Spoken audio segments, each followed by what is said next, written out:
நமஸ்காரம். நமஸ்காரம். கேக்குதா? ஆரம்பிக்கலாமா? கேக்குது. யூடியூப் எடுக்கணுமா? கேக்குது மாமா. சரி. Okay okay. வந்து சொல்லலாமா? சொல்லுங்க. வணக்கம் பண்ணிடலாம்.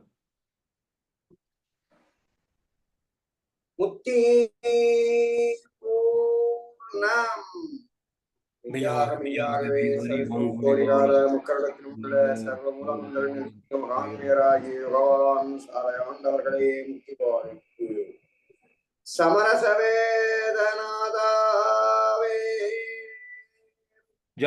ஜாதிகளின் கர்த்தாவே மெய்வழி நாம நன்னாதமே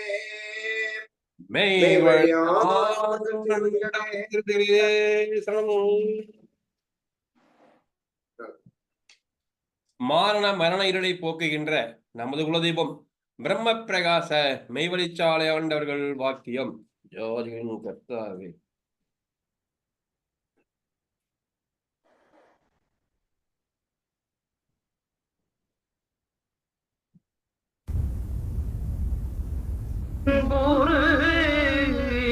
பாரென்று சொன்னவுடன்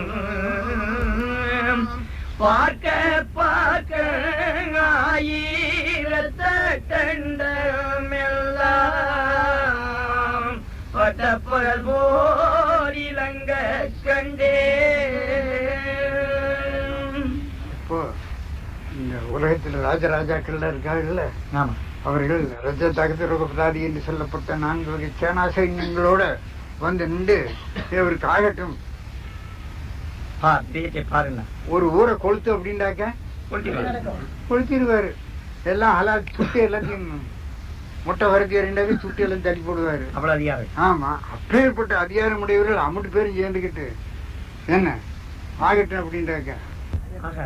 இந்த விஞ்ஞானத்தை இன்னைக்கு வந்து இவ்வளவு ஆயிரக்கணக்கானது சாட்சி வச்சு கொண்டாண்டு பேசுறாங்க. ஆமா, அவர்களுக்கெல்லாம் பெரிய வேகம் உண்டாச்சு. அதனால கலகங்க எக்கச்சக்கமாக விளைஞ்சது. ஒரு 20, 25, 30 வருஷம் வரைக்கும். அப்போ அந்த கலகத்துல நான் இருந்து நிறுத்தோடி பண்ண முடியாதபடிக்கு எத்தனையோ கேஸுகள், கொலைக்கேசுகள் கேஸெல்லாம் நடந்தது. இருந்து தகன் பண்ண முடியல, நான் ஒத்தையா இருக்கிறேன். அப்போ கிருஷ்ணராஜாவுக்கு இப்போ இருக்காரு, நம்ம கவர்னர் இருக்காரு, அவருடைய பெரிய தகப்பனார் கிருஷ்ணராஜாவுடைய, அவருக்கு இங்கிருந்து நான் லெட்டர் எழுதுறேன். அந்த லெட்டர்லாம் இன்னும் இருக்குது. அங்கிருந்து 2 லெட்டர் வந்துருக்குது எனக்கு. வந்து நான் புறப்படுறேன். அங்கே அங்கேயாவது போய் சமஸ்தானத்தில் போயெல்லாம் இது பெரிய தொந்தரவாக இருக்குது அப்படின்னு சொல்லி, பெரிய கலகமாக இருக்குதுன்னு சொல்லி நான் அங்கே போகலாம்னு நினச்சிட்டு வந்தேன். அப்போ வந்து மதுரையில் வந்து அங்கே வந்து அப்போ முந்தி இங்கே சேர்ந்த பிள்ளைகள்லாம் தேவகோட்டையில் மேலே விட்டு பெற்றோர்கள் முதலாவதும் இதுக்கு சபையில் சேர்ந்தவர்கள் தான். அவர்களுக்கெல்லாம் தாக்க தெரிஞ்சு அங்கேருந்து எல்லோரும் பெறப்பட்டு எல்லாம் கேண்டு அங்கே மதுரைக்கு இப்படி போகிறாங்க, மைசூருக்கு அரசன்ட்ட போகிறாங்கன்னு சொல்லி போட்டுன்னு எல்லாரும் தாக்க தெரிஞ்சு எல்லாம் மதுரையில் வந்து அங்கே வந்து குறுக்காட்டிக்கிட்டாங்க. இங்கே ரயிலில் வந்து ரயிலில் வந்து நிறைய கூண்டு ஏக சட்டமாக அடிகைங்க தூக்கரலமாக இருக்க ரயில் வீசு வீசு ஊதிக்கிட்டே இருந்து ஓட்டு நிறுத்தி போட்டேன். அப்புறம் இவர் அந்த இதில் மேனேஜர்லாம் ஓடியாருந்தாங்க. வந்து என்னென்னு பார்க்குறது, இங்கே கூண்டு எல்லாம் விழுந்து அழுதுகிட்டு இருந்தாங்க. சரி, இப்படி இருக்கிற போது நீங்கள் அதை எப்படி போடுறது, பின்னால் நீங்கள் இதுக்கு வேண்டாம் போகலாம் அப்படின்னு சொல்லி, அப்புறம் சரி அந்த டிக்கெட்டை நான் வாங்கின டிக்கெட்டை மாற்றிட்டு மட்டும் எடுத்துக்கிட்டு பணம் கொடுத்தாங்க. அப்புறம் நான் புறப்பட்டு வந்து அதே இருக்கிற அந்த ஊர்லேயே அங்கேயே எனக்கு சமாதானம் பண்ணுறதுக்காக அங்கேயே அதே ஊரில் ஒரு பங்களா எடுத்து இருந்து கொண்டு அப்போ தான் ரிஜிஸ்டர் செய்தது இந்த சபையை. இது இந்த சபை முந்தி ரிஜிஸ்டர் இல்லை, சும்மாவே அனந்தங்காலம் நடந்து வந்து அப்புறம் தான் ரிஜிஸ்டர் செய்து, அப்புறம் அதுக்கு பின்னால் தான் எல்லோரும் வந்து இந்த உத்தியோகத்தில் இருக்கப்பட்டவர்கள், வக்கீல் இவங்கள்லாம் வந்து நிறைய அப்புறம் சேர்ந்தாங்க. அப்புறம் போகிறதுக்கு அங்கே திருப்பி நான் லெட்டர் எழுதி போட்டவங்களுக்கு அதை கூட அவர்கிட்ட சொன்னேன். கவர்னர் இருக்காரு, அங்கே ஒருக்கா நான் போயிருந்தேன், பத்ராவதிக்கு போயிட்டு வர்றபோது அங்கே வர்றபோது ஊரில் இருக்கிறதா நான் கேள்விப்பட்டேன். அப்புறம் இங்கேருந்து போனேன். அப்புறம் வர சொல்லி விட்டாங்க. அரவணைக்கு போயிருந்தேன். போயிருக்கிற போது அங்கே சம்பாதனையாக பேசிக்கிட்டே இருந்தேன். அவர் கூட வர்றேன்னு இருக்காரு. நான் அங்கேயே இருக்கிறேன். ஆனால் மகாராஜா நான் கூரை வச்சுட்டு இருக்கிறேன். நீங்கள் செஞ்சிருந்த வரையும் வருவா இருக்கு. யாருக்கு இப்போ கவர்னரே அங்கே வந்திருக்காரு. இங்கே 62 ஜோதியின் கர்த்தாவே.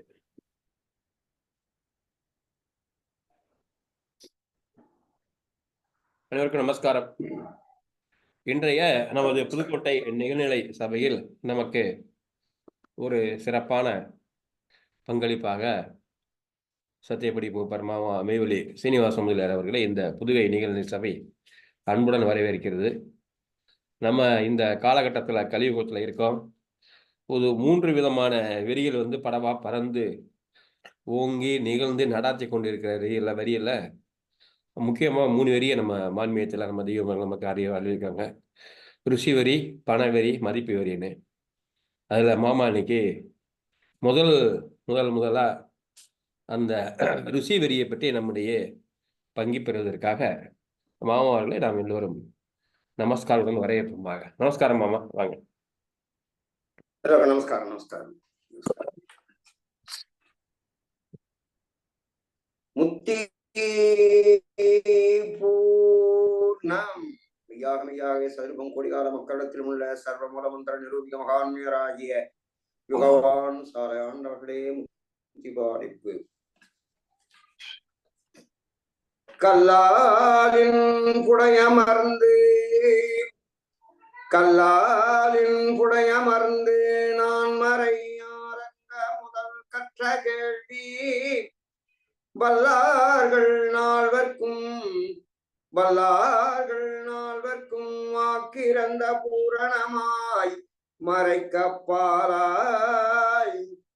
எல்லாமாய் அல்லதுமாய் இருந்ததனை இருந்தபடி இருந்து காட்டி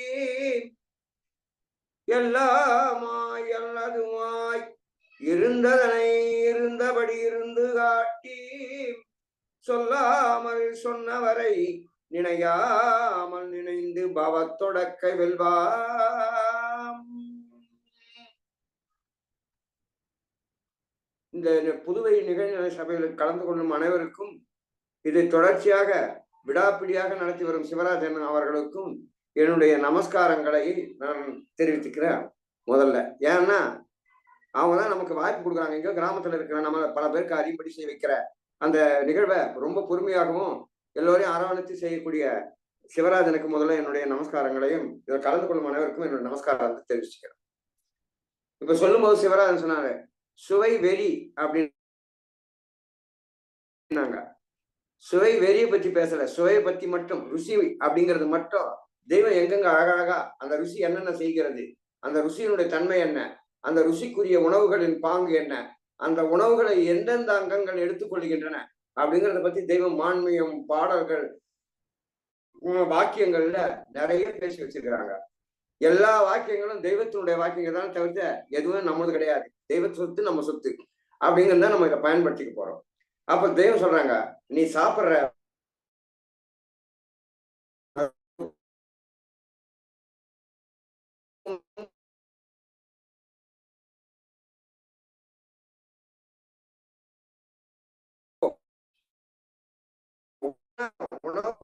உணவு போடுறோம். ஆனா எப்படி எங்க கவனிக்கிறதே கிடையாது. கவனிக்கலைன்னா அது உணவு இல்லை, அது தீனி. கவனிச்சு இந்த உணவானது எங்க போகுது அப்படின்னு நம்ம தெய்வமார்கள் அறிவிக்கும் போதுதான், நம்ம குருபெருமான் அறிவிக்கும் போதுதான், நம்ம தெய்வத்தந்தை அறிவிக்கும் போதுதான் இந்த தூரத்துக்குள்ள இவ்வளவு விஷயங்கள் மறைஞ்சிருக்குது அப்படிங்கிறது நம்முடைய புத்திக்கும் அறிவுக்கும் படுது. அதான் நீங்களும் படிச்சிருப்பீங்க, ஒரு ஞாபகம் ஊற்றல் போல இதை நினைச்சுக்குங்க. அப்போ ஒரு பாடல் பாடுறாங்க, என்ன அப்படின்னா, அறுசுவை கொண்டொழித்த விடம் விதமாய் கேட்க. அந்த சுவை எங்க போய் ஒளிஞ்சுக்குது? நம்ம சாப்பிட்றோம், தொண்டையை தானதான் அது உணவாகவும் கோழையாகவும் ஆயிடுது. அதுக்கு முன்ன அந்த உணவினுடைய சுவை, மனம், இதை ரெண்டையும் யார் எடுத்துக்கிறாங்க அப்படிங்கிறது அதுக்கு யாருக்கிட்ட கேட்கணுன்றாங்க. அறுசுவை கொண்டொழித்த விடம் விதமாய் கேட்க அருளும் குருபரன் அடைந்தோர் கல்லால் இந்நூல் தெருவாரும் சுழன்றடையும் காணா மக்கள்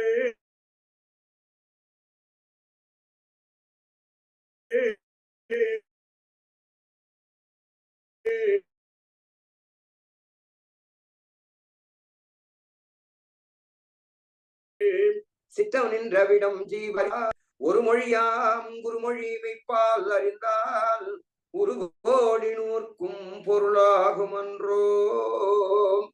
அப்ப அந்த அறுசுவை போய் எங்க ஒளியுது, எங்க போய் அது மறையுது, அது நமக்கு என்ன செய்யுது அப்படிங்கிறத தெய்வம் பல இடங்கள்ல அதை விரிவாக நமக்கு விளங்குறா போல நம்ம தரத்துக்கு அதை எடுத்து பேசுறாங்க. இதை தெய்வத்தினுடைய வாக்கியத்துல முதல்ல நம்ம எடுத்துக்க வேண்டியது மான்மிய பகுதியில அதை பத்தி அவர்கள் பேசுகிறாங்க. ஏன்னா அதை படிச்சோம்னாதான் நமக்கு பின்னால வர வாக்கியங்கள் எல்லாம் நமக்கு அது கொஞ்சம் விளங்கினா போல தெரியும். விளங்குது விளங்கல, அது தெய்வ ஆசீர்வாதம், விளங்கினா போல தெரியும். அதை மட்டும் வாசிக்கிற முதல்ல மனுசதம் இவ்வுலக மண்பரப்பிலே எண்ணில் கோடி கோடிகளாகிய ஜீவராசிகளுக்கெல்லாம் இல்லாத மனுசதல கோலம் எடுத்து வந்து நிறைந்திருக்கும் ஜீவான்ம கோடிகளுக்கு மட்டும் அறுசுவையும் அதன் உணர்ச்சி விருப்பமும் தூல வித்தினிலேயே கலவி படைத்தது பரமான்மாவும் ஜீவான்மாவும் உகப்பு நடப்பினுக்கு உள்ளுர உட்பவித்தெழும்படி செய்வித்து. அப்ப என்ன பண்றாங்கன்னா, நம்முடைய தூலத்திலேயே அறுசுவையையும் அதுக்கு என்னென்ன பலன் செய்யும் அப்படிங்கிறதையும் நமக்கு தெய்வம் எடுத்து சொல்றாங்க. நம்ம இதுக்கு முன்ன என்ன பார்த்தோம்னா, உணவு அப்படின்னா உணவு அவ்வளவுதான். அதுல 6 சுவை 6 பிரிவுகள் இருக்குது அப்படின்னு, புளிப்பு, இனிப்பு, உவர்ப்பு, கார்ப்பு, துவர்ப்பு இப்படின்னு 6 சுவை இருக்குது அப்படின்னு தெய்வம் அதை எடுத்து காட்டி அந்த சுவைகள் எங்கு போய் அடங்குகின்றன அப்படிங்கிறத தெய்வம் மான்மியம் இன்னும் பல விதமா இருக்கு. அதெல்லாம் நம்மளால முடிந்த இந்த நேரம் கருதி கொஞ்சம் கொஞ்சம் அப்படி அப்படியே தொட்டுட்டு போவோம். நீங்க அதை விரிவா எடுத்து படிச்சுக்கோங்க. இங்க சொல்றாங்க பாருங்க, மனுஷதலங்கோலம் எடுத்து வந்து நிறைந்திருக்கும் ஜீவான்ம கோடிகளுக்கு மட்டும். அப்ப மாடு மனை 5 ஜீவராசி, 5 உயிர் 5 அறிவுடைய ஜீவராசி கிடையாது. அறுசுவையும் 6 அறிவு படைத்த மனிதனுக்குத்தான். அப்ப அரசாங்க அறுசுவையும் அதன் உணர்ச்சி விருப்பமும் தூல வித்தினிலே கலவி படைத்தே பரமான்மாவும் ஜீவான்மாவும் உகப்பு நடப்பினுக்கு உள்ளுர உட்பவித்தெழும்படி செய்வித்து அதனில் அதிவிருப்பம் ஒவ்வொருவருக்கும் உண்டு பண்ணி வைத்து அவ்விருப்பம் நிறைவேறுதற் பொருட்டாய் பார்வையில் சிந்தித்து கையில் கிடைக்கும்படிக்கு வெளித்தோற்றமாக விரிக்க பெற்றுள்ள அண்டத்திலும் மகாவிருக்கமாக நுணுகி நுணுகி அனந்தம் பலசுவை உற்பத்தி கோடிகள் நிறைத்து அதற்கு தகுந்த பாடின்றி எளிதில் பெற செய்து வைத்திருப்பதானது. எதற்காக வென்ற வினா பிரச்சனையை விவரம் பிறங்க விளக்கப்படுத்தி எடுத்து கிளப்பி விட்டு கொண்டு அதற்கு அத்துடனே இச்சை ஏறி வருவதற்காக அறுசுவை போய் அடங்குகின்ற மறைவிடத்தை கண்டவர்கள் எல்லாம் மாறாத புகழுடம்பு பெற்ற மாதவ சிவராசர்கள் என்று. அப்ப என்ன சொல்றாங்க, அறுசுவை கொண்டொழித்த விடம் விதமாய் கேட்க அருளும் குருபரன் அடைந்தோர் கல்லால் இந்நூல் தெருவாரும் சுழன்றடையும் காணா மக்கள் சித்த நின்ற விடம் ஜீவநிலையும் காணார். அப்ப அந்த அறுசுவை போய் ஒடிகிற இடம் அந்த ஜீவநிலை தெரிந்த குருவின் பெரும் பேர் அருளால கிடைக்க பெற்ற அவர்கள் தான் தெரியும். அதான் அந்த மாதவ சிவராசர்கள் என்று அவர்கள் எல்லோரும் ஆம் என்று சம்மதிக்கும்படி வேத வேதாந்த சாட்சி நிரூபணையுடனே பேசி ஆசை உண்டாகும்படி தூண்டி விட்டு கொண்டு மேலே கூறி அதற்கு விடையாக ஒவ்வொரு சுவையாக தனித்தனியே பிரித்து இன்னின்ன சுவைக்கு இன்னின்ன அறிவுகள் என்று பொருத்தங்காட்டி பேசி இவ்வண்ணமாக மனிதனுடைய தூலத்தில் ஒவ்வொன்றும் இருந்து ஆட்சி புரிய பஞ்சபூதங்கள் வர்ணத்துடனே தம் சொற்படிக்கு உட்படுத்தி அவன் நடத்தி கொண்டு வருகின்ற அரியற்புத விதங்களும் இதனைத்தான் ஒவ்வொரு மனிதனானவனும் தன் தூலத்தின் உள்ளே இவை ஒவ்வொன்றும் இருக்கும் இருப்பிடம் கண்டு இப்பிரம்ம வித்தையினை அறிந்து கூறுவதற்கு ஒரு தேவகுரு மூர்த்தம் இல்லாது காண முடியாததாக இருக்கிறது என்று சம்மதிக்கும்படி சாட்சி சமாதானத்துடனே திடம் கூறிவிட்டு மேலும் மரண காலத்தினுடைய அச்சப்பாட்டை தூண்டிவிட்டு அம்மேலாம் பதத்தை அடையச் செய்து அவ்வாறு சுவையின் கூட்டுறவு சந்திப்பின் எல்லையிலே செவிச்சுவை உணவு போய் சேகரமாய் கலந்து. அப்ப அழகா தேவ சொல்றாங்க, வாய்க்கு அறுசுவை, செவிக்கு நவரசங்கள், இது ரெண்டும் ஒரு எல்லையில சந்திக்குது அப்படிங்கிறாங்க. அந்த மேலாம்பதத்தை அடைய செய்து அவ் அறுசுவையின் கூட்டுறவு சந்திப்பின் எல்லையிலே செவிச்சுவை உணவு போய் சேகரமாய் கலந்து மரணாச்சம் கிளம்பி அடைய நினைவு பேதக பராக்கற்ற ஓர்மையினாலே ஈசன் என்னும் ஆசானின் அன்பு பிறங்க பாத்திரமானாகி ஜீவன் முத்தி தசை அடைகிற யோகியர்கள் ஆகிறார்கள் என்றும் அடுத்து இன்னும் விளக்குறாங்க. அதிலும் இன்னென்ன சத்துகள் அதிகம் குறைவுள்ள நிலங்களில் உணவு சுவைகளின் பேத போஷிப்பினாலே இன்னின்ன மாதிரியான குணங்கள் பேத பெற்றெழுந்து அறிவு இன்னபடி முன்னுண்டாகுவது பின்னும் பின்னே உண்டாகுவது முன்னும் இவ்வாறு உண்டாகுவதினாலே ஞானத்திற்கு பதிலாக எளிதில் குபாடத்தையே பெற ஏறி வரும் விவரங்களும் மேலும் உலகத்தினிடத்தே ஆலயம் தெய்வம் ஆசனம் மந்திரங்கள் என்று வகுத்து விளங்க வைத்திருக்கும் சீர் நெறியானது அளவுரியின்படியே மனிதனுடைய உள்ளரங்கம் அறிந்து அனுபவ விளக்க காலத்திலே மெய்யாக பிரசன்னம் தரும் தேவாலயமாக அமைய பெற்றிருக்கிறது என்று நாமே சந்தேகமற நிரூபிப்போம் அப்படின்னு இந்த அறுசுவையும் ஒரு எல்லையில போய் அடங்குது அப்படிங்கிறத தெய்வம் மான்மிய பகுதியில் அந்த ஜீவ சமாசன பருவத்துல அழகா எடுத்து சொல்றாங்க. அதே வேதாந்தத்துல என்ன சொல்றாங்கன்னா, நூல்ல 6 ஆதாரம் அறுசுவையுடனே அப்படிங்கிறாங்க. 6 ஆதாரம் அறுசுவையுடனே அறிவது உன்னுள் ஆசான் தன்னிடத்தே. அப்ப இதை நீ அறிய முடியாது, ஒரு குரு பெருமானுடைய அருள் ஆசியால அவங்களுக்கு பிள்ளையானதான் இதை அறிய முடியும். அடுத்து சொல்றாங்க, அவர்கள் என்ன செய்யறாங்க அப்படின்னா, அறுசுவை ஒழிக்கும் அமரிடம் காட்டி. இங்க என்ன பண்ணாங்க, செவிச்சுவையும் அறுசுவை கூட்டுறவும் போய் சேருகிற எல்லை, அப்ப அந்த எல்லை அப்படிங்கிறாங்க. தெய்வம் இன்னொரு இடத்துல அழகா விளக்குறாங்க. அறுசுவை அது அரூபம், ஜீவன் அரூபம். ஆகையால் இந்த அறுசுவைகளும் எளிதாக ஜீவனில் போய் ஒட்டி விடுகின்றன அப்படிங்கிற பின்னால வர வாக்கியங்களை நம்ம ஒவ்வொன்றா பார்ப்போம். அடுத்து சொல்றாங்க, வாய்ச்சுவை உணவு அப்படின்னும் போது இப்ப நம்ம பேசிக்கிட்டு வந்தது அனைத்தும் வாய்ச்சுவை, அடுத்து செவிச்சுவை, அடுத்து ஜீவ உணவு.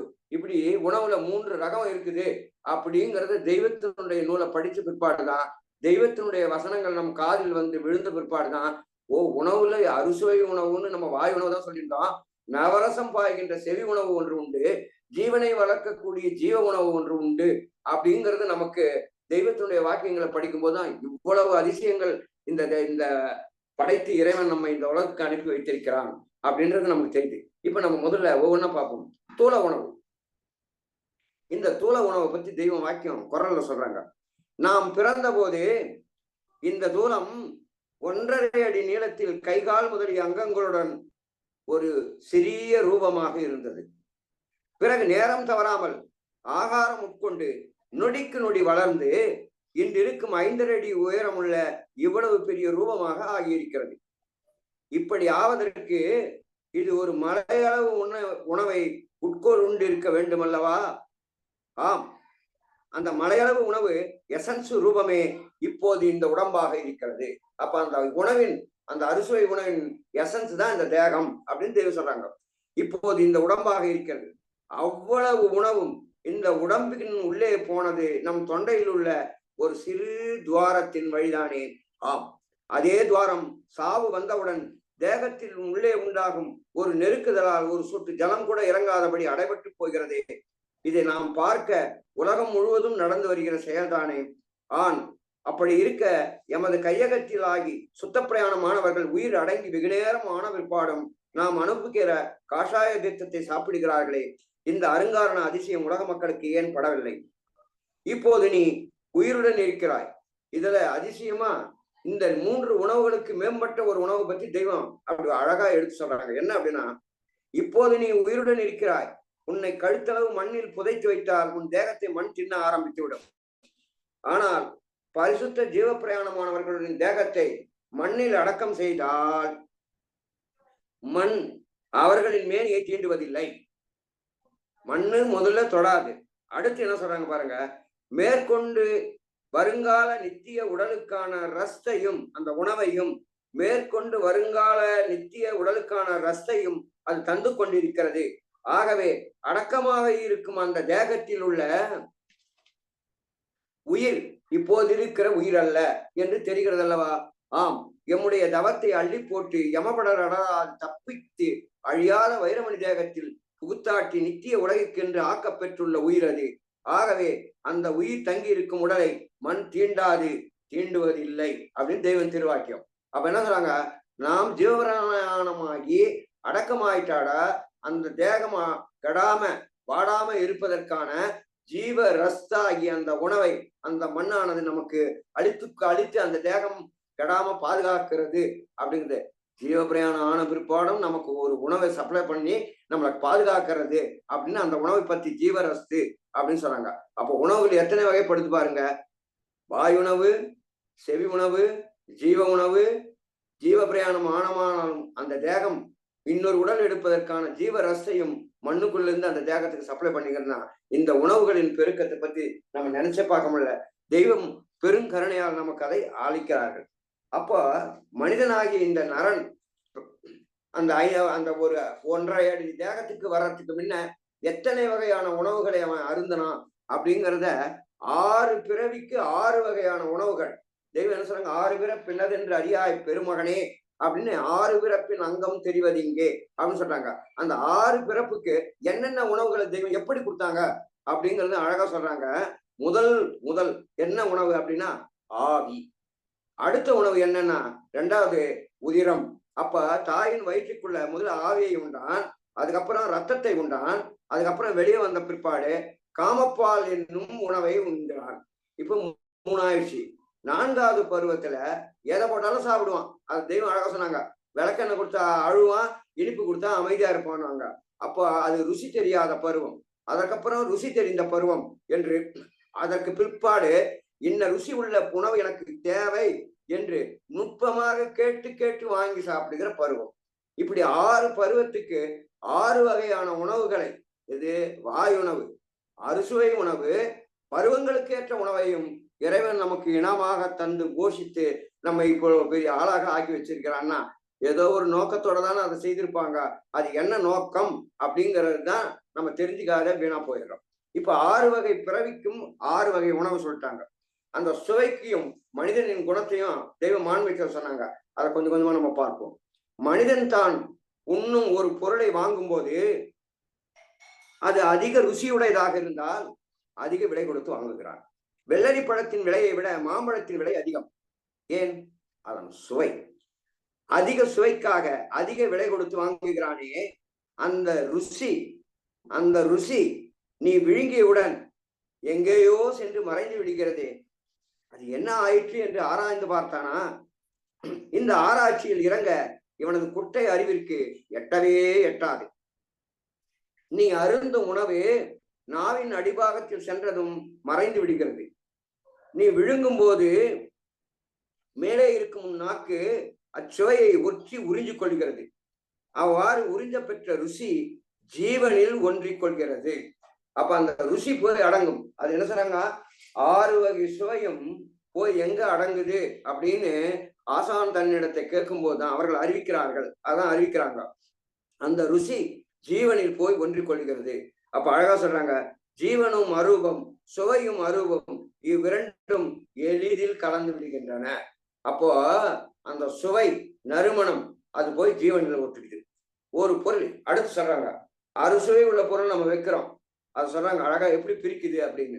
ஒரு பொருள் இனிப்பு அல்லது புளிப்பு என்று சொன்னால் அதில் இனிப்பு அல்லது புளிப்பு சற்று தூக்கலாக இருக்கும்.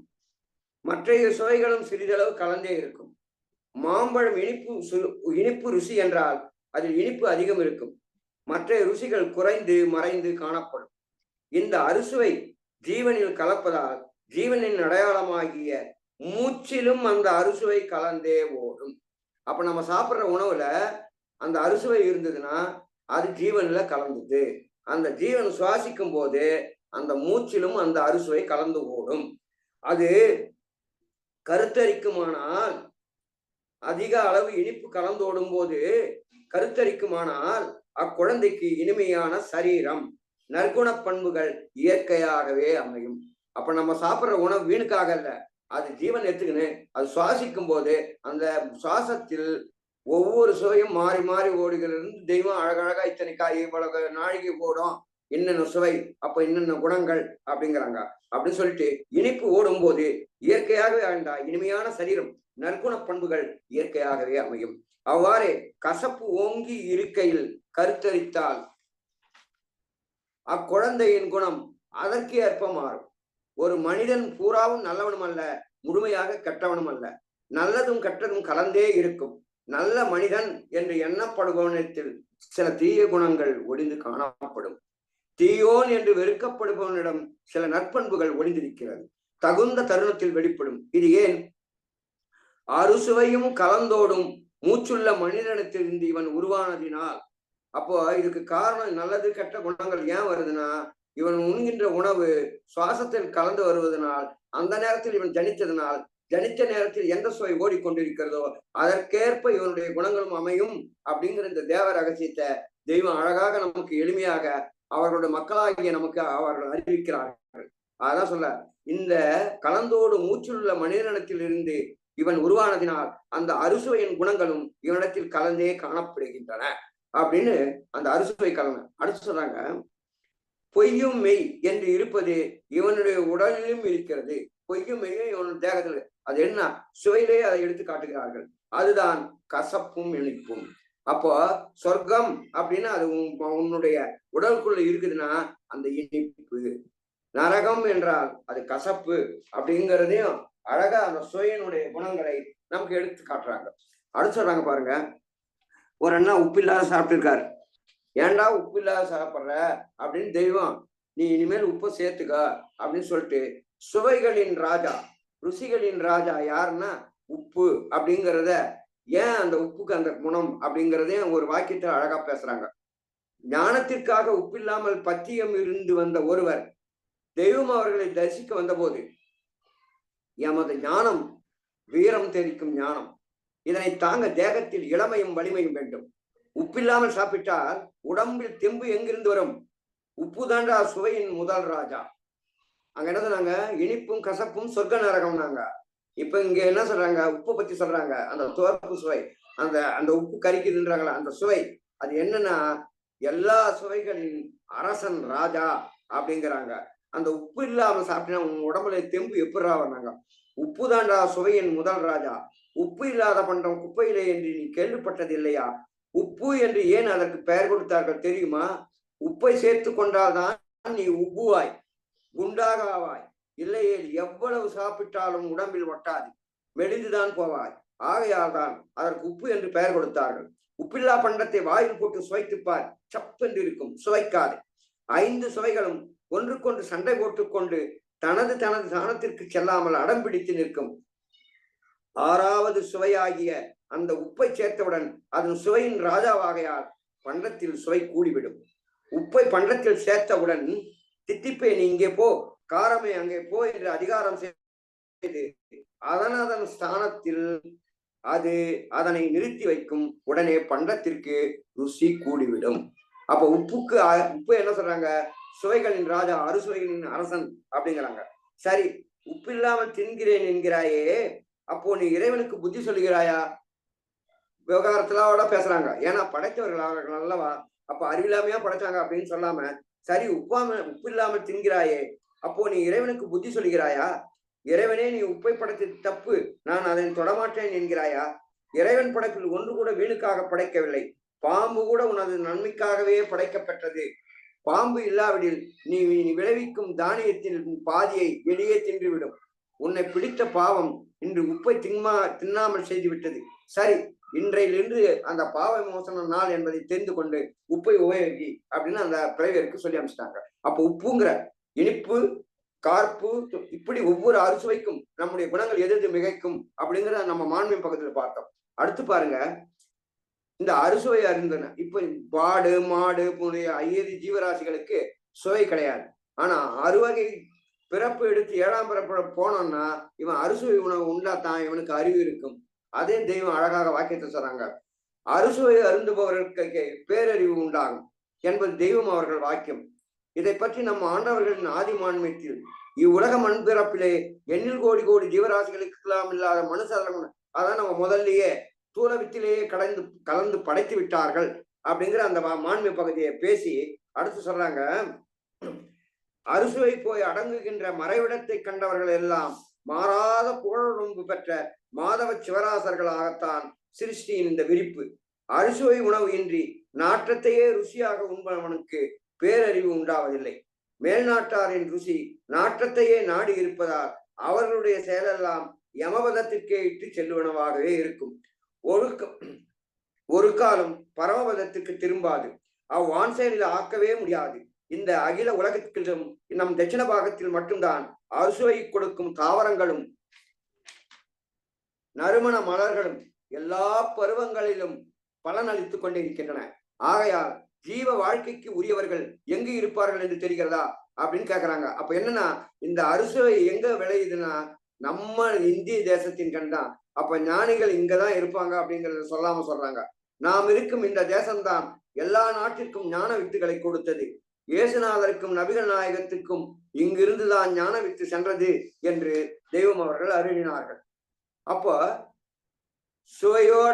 சுவைக்குரிய குணங்களை ஆளுகின்ற அந்த சுபாவம் இந்த தமிழ்நாட்டுல இந்தியாவில் இருக்கிறவங்களுக்கு தான் இருக்குது அப்படிங்கிறதும் சுவைக்கும் நமக்கும் இருக்கிற அந்த சொந்தத்தை அவர்கள் எடுத்து காட்டுகிறார்கள்.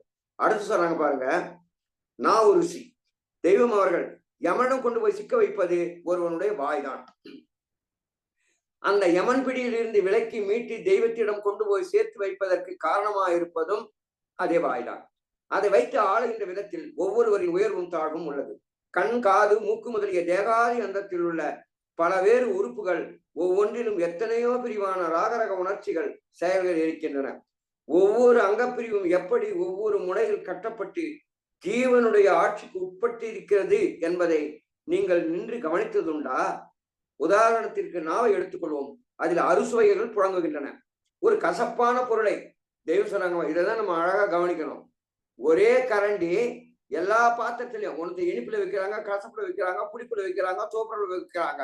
அப்ப என்ன பண்ண, அந்த கரண்டில அந்த குணம் ஒட்டிக்குச்சுன்னா அடுத்த சுவையில போடும்போது ரெண்டும் கலந்துதான் இருக்கும். ஆனா நம்ம என்ன பண்றோம், இனிப்பை வச்சா இனிப்பை மட்டும் நாவு காமிக்குது. அப்ப இந்த கரண்டி எப்பேற்பட்ட கரண்டி பாருங்க. அது என்ன சொல்றாங்க, அதில் அறுசுவைகள், இந்த உதாரணத்திற்கு இந்த நாவை எடுத்துக்கொள்வோம், அதில் அறுசுவைகள் புழங்குகின்றன. ஒரு கசப்பான பொருளை நாவினிடம் வைத்தால் கசப்பு சுவை மட்டும் தெரிகிறது. அடுத்து என்ன சொல்றாங்க, மீதி 5 சுவைகளை உணர்ந்து அறிவிக்கின்ற 5 ஏஜென்ட்டுகள் அது நேரம் எங்கே போனார்கள்? அப்ப அறுசுவைகளையும் அளிக்கின்ற அந்த சுவை நரம்புகள் திருநாவுல இருக்குது. ஆனா இனிப்பு வைக்கும் போது இனிப்பை மட்டும் அது மேலாக எடுத்து காட்டுகிறது, மற்ற சுவைகள் அடங்கிவிடுது. அப்ப அதை எடுத்து காட்டுகின்ற அந்த சுவை நரம்புகள் எங்க ஒழிஞ்சிக்கிச்சு அப்படின்னு இவங்க கேட்கறாங்க. அதான் அந்த 5 சுவைகளை உணர்ந்து அறிவிக்கின்ற 5 ஏஜென்ட்டுகள் அது நேரம் எங்கே போனார்கள், எப்படி மறைந்து ஒதுங்கி கொண்டார்கள்? அந்த 5 பேரும் ஒதுங்கிக் கொள்வதும் அவர்கள் சுவைக்க முற்பட்டு இருந்தால் நாம் வைத்த கசப்பு பொருளின் சுவை துல்லியமாக நமக்கு தெரியாது. அந்த குறைபாடு ஏற்படாமல் மற்ற அந்த 5 சுவைக்குரிய அதிகாரிகள் எங்கு எப்படி ஒளிந்து கொண்டார்கள்? இதற்கு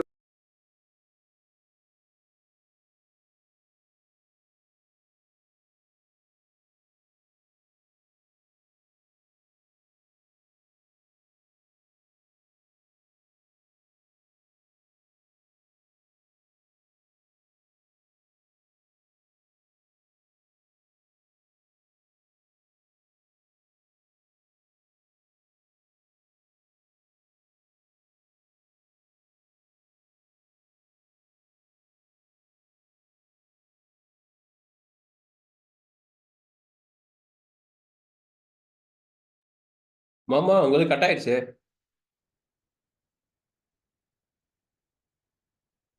மாமா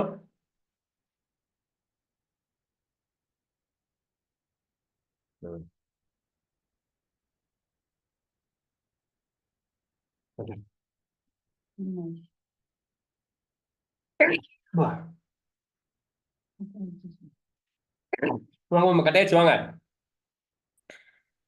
கேக்குதா? கேக்குது மாமா, ஆரம்பிங்க. அப்ப இந்த சுவை எங்க படிக்குது அப்படிங்கிறது ஒவ்வொரு இடத்துலயும் போய் உட்கார்ந்து மேம்படுகிறதோ அந்த சுவை அரும்புகள் எடுத்து காட்டுக்குதே அப்படின்றத தெய்வம் அழகா எடுத்து அந்த தேவ ரகசியத்தை தூள ரகசியத்தை நமக்கு அறிவிக்கிறார்கள். அடுத்து அவர்கள் சொல்றாங்க பாருங்க, உயிரின் ருசி உடலின் ருசி என்று 2 ருசி இருக்கிறது. கேக்குதா? என்னங்க கேக்குது கேக்குது கேக்குது கேக்குதா? கேக்குது மாமா, கேக்குது. நீங்க ஆரம்பிக்கலாம். சரி, நல்லது. அப்போ ருசி அப்படிங்கிறது 2 ருசி அப்படின்னு தெய்வம் அழகா பிரிக்கிறாங்க. ஒன்று உயிர்கள் இருக்கின்ற ருசி கொஞ்சம் அதிகமாகிவிட்டால் திகட்டும், சீக்கு வந்தால் நாவில். உயிரின் ருசியோ என்றும் மாறாது, வாடாது, திகட்டாது இனிக்கும்.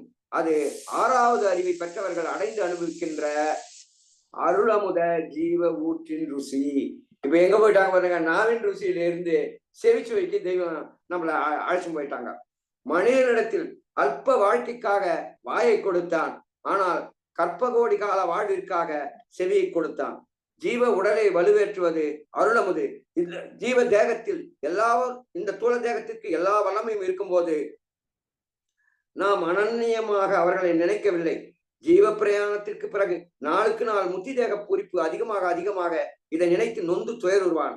இதற்கு பரிகாரமாகவே 40வது நாள் ஆன்ம சஞ்சார உரிமை காட்சி என்று எடுத்து வைக்கப்பட்டு இருக்கிறது. அடுத்து சொல்றாங்க, தேவனுடைய அந்த சப்தமானது எங்க நுழையும் அப்படிங்கறத அழகா எடுத்து சொல்றாங்க. வாய் சுவையை விட்டு இப்போ செவிச்சுவைக்கு மாறிக்கிறாங்க. தண்ணீர் நுழையாத இடத்தில் எண்ணெய் நுழையும், எண்ணெய் நுழையாத இடத்தில் நெய் நுழையும், நெய் நுழையாத இடத்தில் புகை நுழையும், புகை நுழையாத இடத்தில் தெய்வ ஆசான் அவர்களுடைய அமுத நாவிலிருந்து எழுந்து வரும் திருவாக்கு நுழையும். தாய்க்குருவியானது தன் குஞ்சை கூட்டில் பத்திரப்படுத்தி வைத்துவிட்டு எங்கெங்கோயோ பறந்து சென்று அதற்கான உணவை தேடிக்கொண்டு வருகிறது. பிறகு அதை குழைத்து மென்மையாக பக்குவப்படுத்தி குஞ்சுகளுக்கு ஊட்டுகிறது. அதுபோலவே நம் தெய்வம் அவர்களும் தங்களின் அருந்தவ பாட்டால் நம் அறிவுக்கு எட்ட முடியாத எல்லைகளுக்கெல்லாம் தாங்கள் சென்று வந்து நமக்கு சதா அருளுணவு ஊட்டி வருகிறார்கள். அதனால்தான் நம்ம அண்ணாங்க சொல்லும் போது குஞ்சித பதம் அப்படின்னா, தாய் முதலின் உணவை பாதி ஜீரணம் பண்ணி குஞ்சுக்கு ஜீரணமாகக்கூடிய அளவுல அது வாயில கக்கும். அதான் என்ன சொல்றாங்க, குஞ்சித பதம். அந்த கொஞ்சானது அதனுடைய குழந்தையானது எவ்வளவு திண்மையாக இருந்தால் சாப்பிட முடியுமோ, ஜீரணமாகுமோ அந்த பதத்துக்கு. அதே போல தெய்வம் அவர்கள் அந்த அருளமுத உணவை நமக்கு ஏற்றார் போல் நமக்கு அதை மாற்றி தருகிறார்கள். ஒரு தெய்வ ஆசானின் திருமுன் அமர்ந்து அவருடைய அருள் வாக்குகளை செவிப்புணன் வழியாக கேட்க கேட்க மூச்சு தானே அடங்குகிறது. அப்ப அந்த செவி உணவு ஆனது நவரசம் சிந்தும் அப்படிங்கிறாங்க. அது நாசிக்கு வெளியே மூச்சு ஓடா தவமுடைய ஒரு தெய்வீக ரூபரின் முன்னிலையில் அமர்ந்து செவிக்கு உணவாம் யோக பலனாகிய அருளமுதத்தை அருந்த மூச்சு இவன் அறியாமலே அடங்குவதால்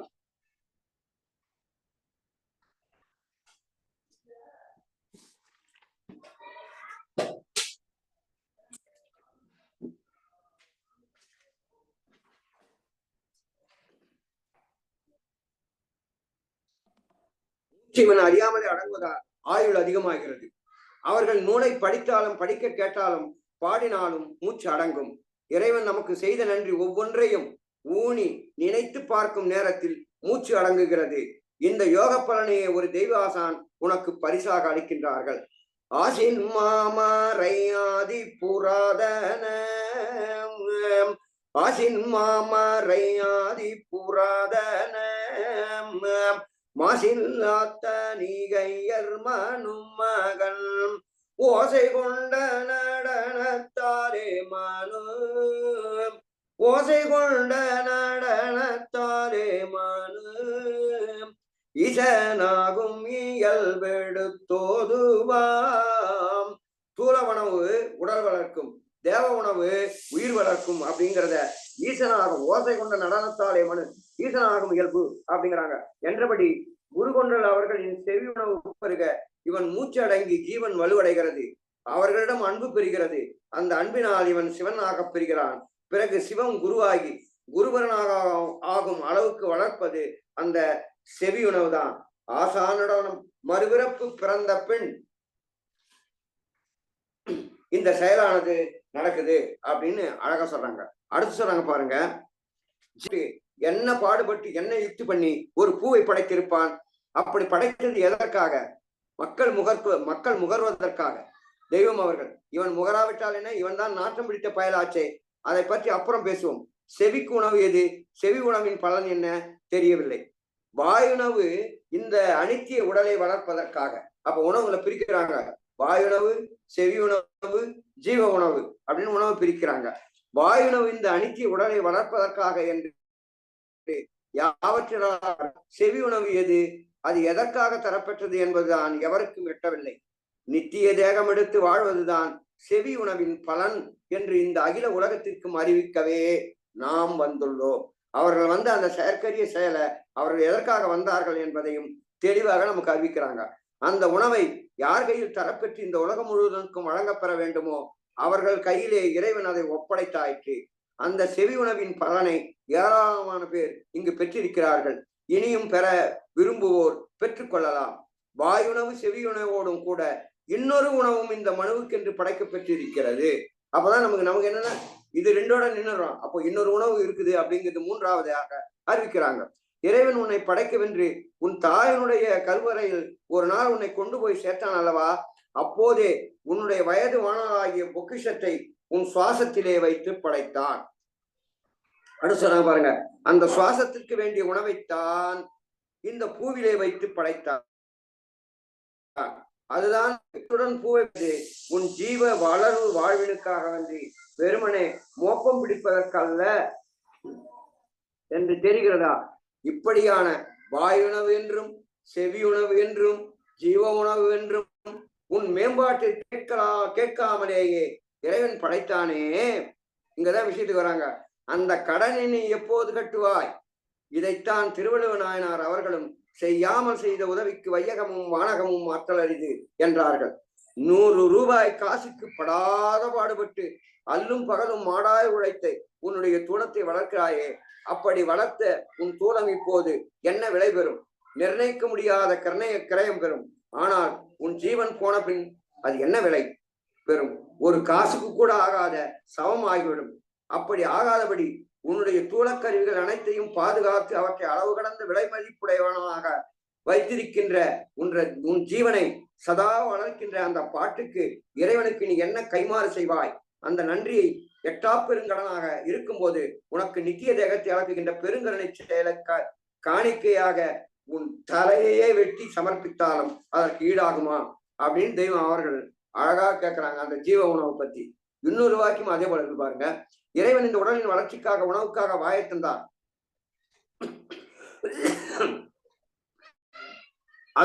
அதற்கு வேண்டிய உணவிற்கான அண்டங்களையும் சாங்கோப சங்கமாக எங்கும் படைத்திருக்கிறார்.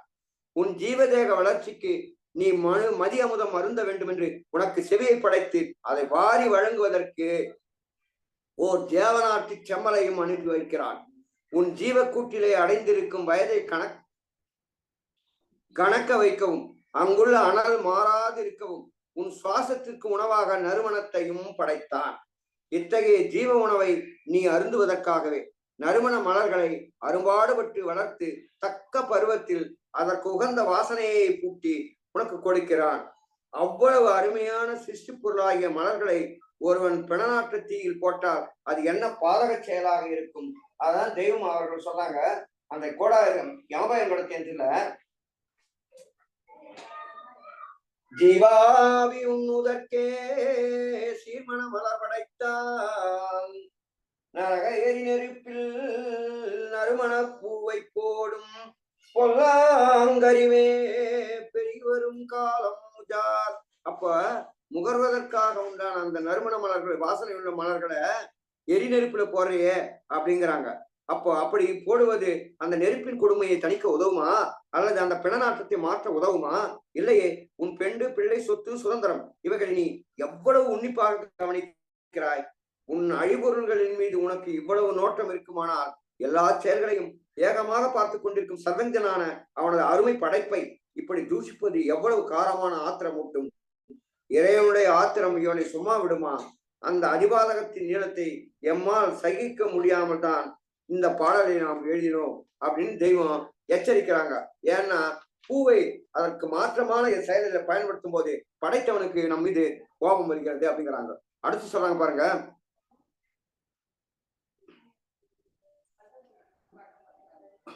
அந்த வாக்கு வல்லமையை நமக்கு கொடுக்குறாங்க. இவனுக்கு அறிவுத்துவம் கொடுக்க பெற்றிருக்கிறது. இவன் தன் குறும்பினால் தன் திமிர்தனத்தால் அதை அழகைத்துவமாக மாற்றிக் கொள்கிறான். இந்த மாபெரும் நஷ்டத்தின் கொடூரத்தை தூசி அளவு கூட இவன் உணர்வதில்லை. அவரவருக்கு அவரவரே துணை. வேறொருவர் அல்லது ஒருவருக்கு ஒருவர் நீதி எல்லையில் உதவி செய்து கொள்ள முடியாதே. வேறு எந்த ஒரு ஜாதிக்கும் வாக்கு வல்லமை கொடுக்க பெறவில்லையே. பேசும் வல்லமை கொடுத்து அதை கேட்கும் வல்லமையும் கொடுக்க பெற்றிருக்கிறது. இது என்ன உன்னதமான செயலுக்காக இருக்கும். இவனை இவ்வாறு வளர்த்து கொண்டு வருபவரையே ஏமாற்றி காலை வாரி விடுகிறான். கடைசி வரைக்கும் இவனை வளர்க்கும் ரட்சிக்கும் அக்னி இவன் துரோகத்தினால் கடைசி நேரத்தில் ஒரு எல்லையில் கசப்பாக மாறி இவன் தொண்டையில் கருக்கறிவாளாக இளஞ்சூட்டோடு அறுக்கும் போது அதன் கொடூரம் சகிக்காமல் கருக்கர் என்று உருமல் ஏற்படுகிறது. பல்முளைத்து வந்ததும் கரும்பை நேசிக்கும் பருவம் வருகிறது. பிறவிக்கு தகுந்த உணவை இறைவன் படைத்தான். எல்லாம் மனுவுக்குத்தானே. இதுவரை இது ஏன் உனக்கு படவில்லை? என் நன்றி இல்லை. காரணம் படைத்தவருடன் உனக்கு நேசம் தொடர்பு இல்லாமல் இருப்பதால் தான். இந்த நன்றியை நினைத்து நினைத்து ஒரு ஆயுசு காலம் நீ கதறினாலும் கைமாறு ஆகுமா? ஆகாதே. நாமாக அல்லவா இதை வம்பில் ஒட்ட வைத்தோம். கடைசி காலம் என்று கிடைத்த மட்டும் அள்ளுவோம் என்றேதான். அனைத்தும் அழியும், ஆனால் நீ நித்தியன். உன் தேகம் மட்டும் அழியாது, அதை நாசமாக்காதே.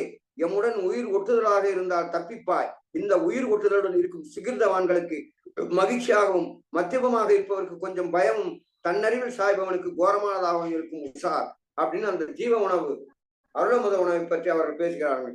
அடுத்து சொல்றாங்க பாருங்க, காது எவ்வளவு, வாயை பத்தி பேசுறாங்க, இப்ப காது எவ்வளவு முக்கியம் அப்படிங்கறத பேசுறாங்க பாருங்க. ஜீவனுக்கு மெய் உணர்ச்சி தைப்பது காது வழியாகத்தான். செவிச்சுவை உன் ஜீவனுக்கு உஷ்ணத்தையும் தேஜஸையும் தருகிறது, கிளப்பி உண்டாக்குகிறது. செவிக்கு உணவு அருந்துபவன் யோகத்தில் ஆழ்வான். வாய்க்கு உணவு அருந்துபவன் பாவத்திலும் துக்கத்திலும் ஆழ்வான். செவிக்கு உணவு அருந்துவது என்பது ஞான சைதன்ய வார்த்தைகளை உள்ளம் சம்மதிக்க செவிமடுப்பது. யோகத்தை பெருக்கி ஜீவேசனாக்கும் செயலில் உன்னை விழித்தாட்டுவது.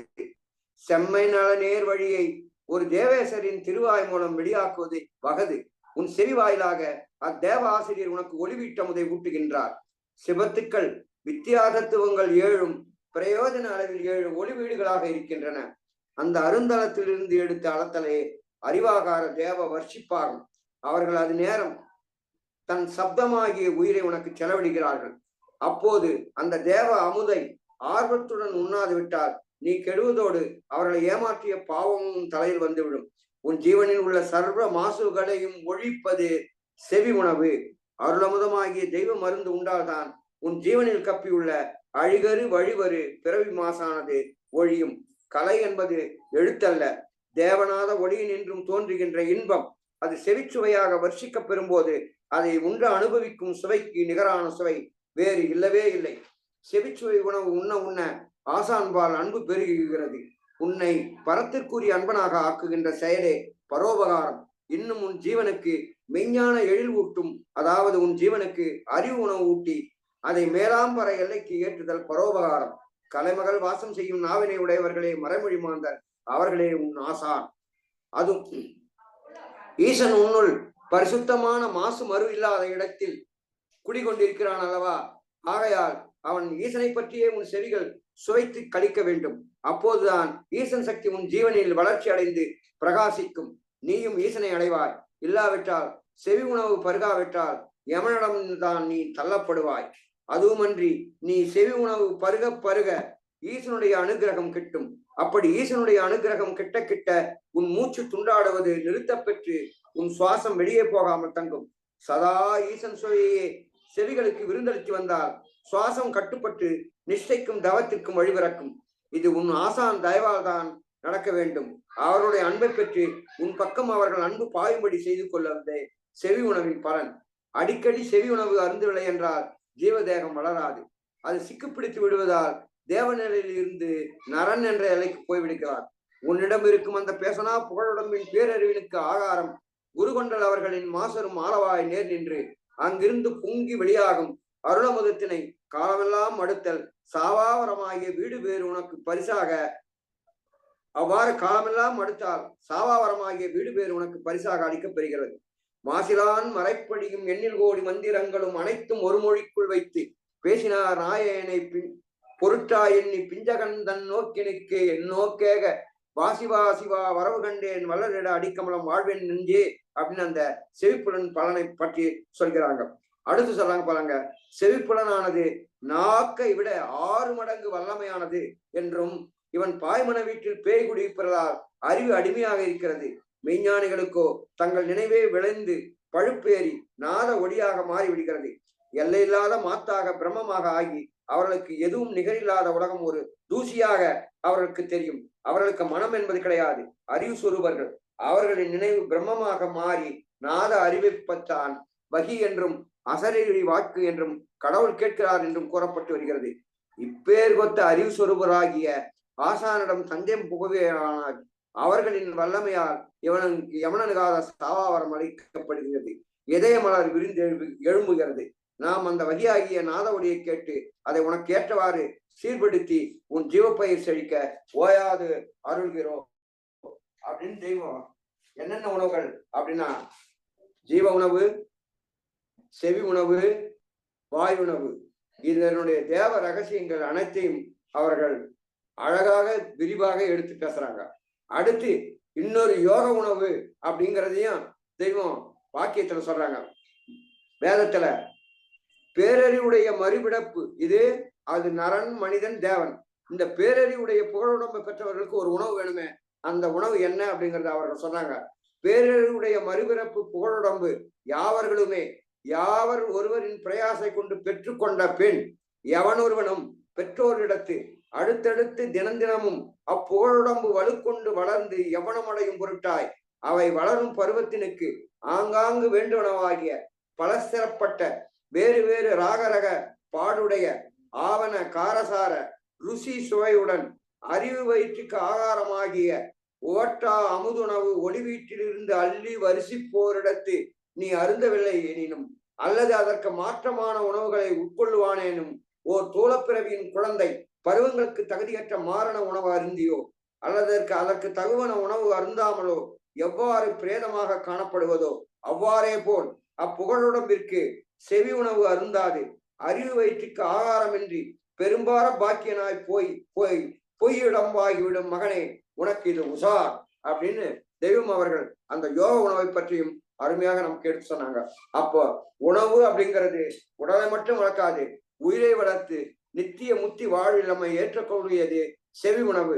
நம்முடைய ஜீவனை நீண்ட காலம் அந்த மூச்சை உள்ளடங்க வைக்கக்கூடியது அந்த ஜீவ உணவு. அந்த செவி உணவு, தேவ உணவு ஆகிய ஜீவ உணவு, இவை அத்தனை உணவுகள் இருப்பதை நம்ம தெய்வத்துக்கிட்ட வந்த பிற்பாடுதான் இது. அப்ப அறுசுவை உணவு, நவரச உணவு நம்மை தேவனாக்கும். அப்போ எப்பொழுதும் ஆசானுடைய அருளமுத வர்ஷிப்பை கேட்டு கேட்டு நம்முடைய உயிர்களிக்கும்படி செய்யக்கூடிய வாய்ப்பை இந்த சூம் மூலமாக நமக்கு சிவராஜர் ஏற்படுத்தி தராங்க. அதனால நாம் எந்த உணவை உண்ண வேண்டும் என்றால் அதிகமாக செவி உணவை தான் நாம் உண்டு நம்முடைய ஜீவனை வளர்த்து கொள்ள வேண்டும். மீண்டும் தொடரும் முக்தி பேருரை. எல்லோருக்கும் நமஸ்காரம். நமஸ்காரம். அனைவருக்கும் நமஸ்காரம்.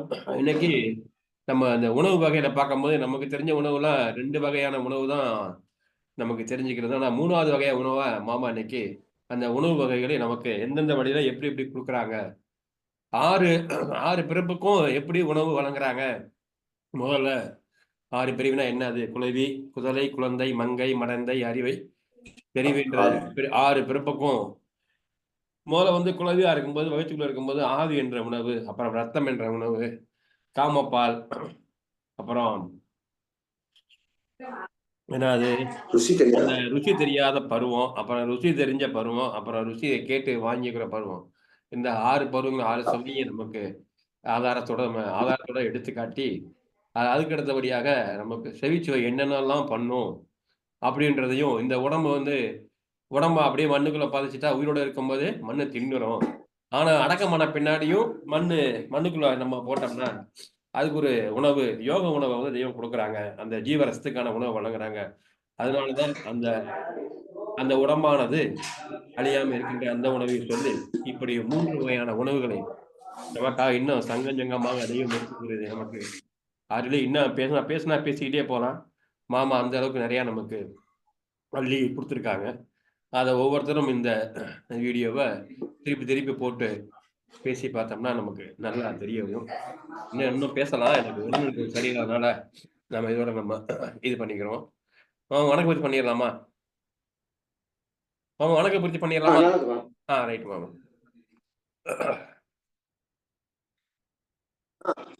முத்தி பூர்ணம் சர்வமூலமந்திர மகான்மீராகிய பகவான் அவர்களே முக்தி போவாரே. இந்நாட்டினிங்கே அவளரை மாற்றும் இறைவா போற்றி. அந்நாட்டிற்கு எடுக்க வந்த அரசே போற்றி.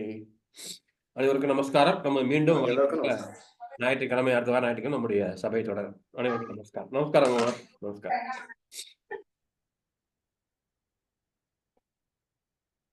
நமஸ்காரம். நமஸ்காரம்.